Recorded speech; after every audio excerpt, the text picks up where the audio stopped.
Welcome to another episode of Guess the Test by Elevar, where you learn the data behind a conversion optimization experiment, the variance competing, and of course, the winning version and learning lessons. If you aren't familiar with Elevar, we help Shopify brands clean up their tracking and ensure 95% of conversions are delivered to their most critical marketing channels like Facebook and Google Analytics. So let's get into today's episode and guess the test. All right, we are back for another episode of Guess the Test this week with our lead CRO strategist, Kirby. Kirby, what are we testing today and then guessing? Yeah, so today we're going to be, essentially the goal here with this test was to move users from a one-time purchase into a subscription purchase. So it was essentially like an upsell button in the mini cart. So Cool. KPIs here were primary was subscription purchase rate, and then just looking at overall conversion rate, making sure that introducing that upsell didn't have any sort of detrimental impact on overall conversion rate. Cool. I like this one. Yeah. Yeah, so this case really didn't have a hard and fast data point. This was more so brought up by the client. They had an initiative to increase subscription order rate. So in this case, we just wanted to make sure that they did this in a data-driven and logical way and didn't just introduce this without having consideration into would it have a detrimental impact on overall conversion rate. Yeah. Cool. Makes sense. Show me the variance or Yeah. the variant. Yeah, just one for this test. So in the control, you can see here they have just a standard mini cart kind of cart drawer here. So in this case, they have a one-time purchase item in their cart, no upsell or anything like that. And then the variant here, you can see on the product card, there's this subscribe and save 20% checkbox. So a user can click that, essentially upgrade their order to recurring and save 20% on their order. Cool. So yeah, pretty simple test. Like I said, not too much of a design change, but overall the goal was to get more subscription purchase rate. So what do you think? How do you think it did? All right, so just to summarize, subscription product in the mini cart, if somebody added the one-time version, there was an upsell to change that one-time to a recurring purchase. Yep. Was that right? Yep. Okay. Exactly. Yep.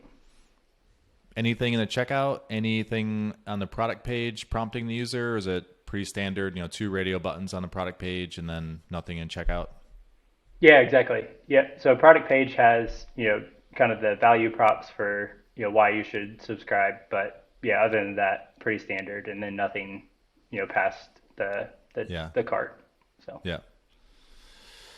All right, man.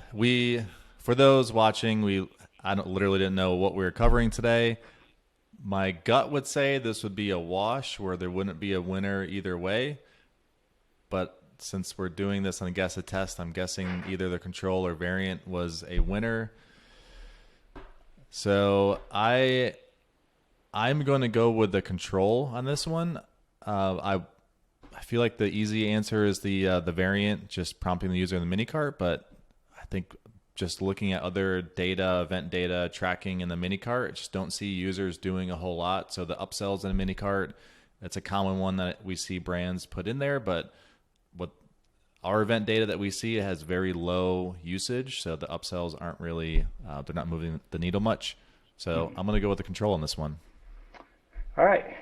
Yeah. So overall conversion rate, you hit that one on the head. So we saw just about a 1% increase, but very inconclusive. So not nowhere near stat sig.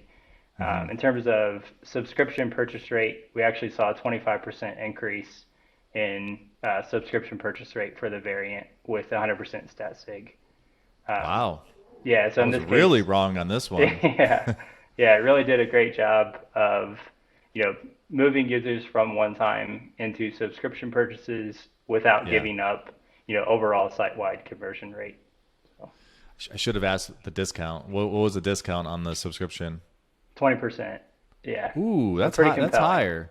Yeah, pretty compelling offer for sure. I should have asked about the discount. Yeah. We're gonna do a retake on this one, and I'll guess the variant. Yeah. All right. Any takeaways in this one, Kirby? Yeah, so for this particular client, we just looked at potentially other ways to nudge users into subscription purchases versus one-time.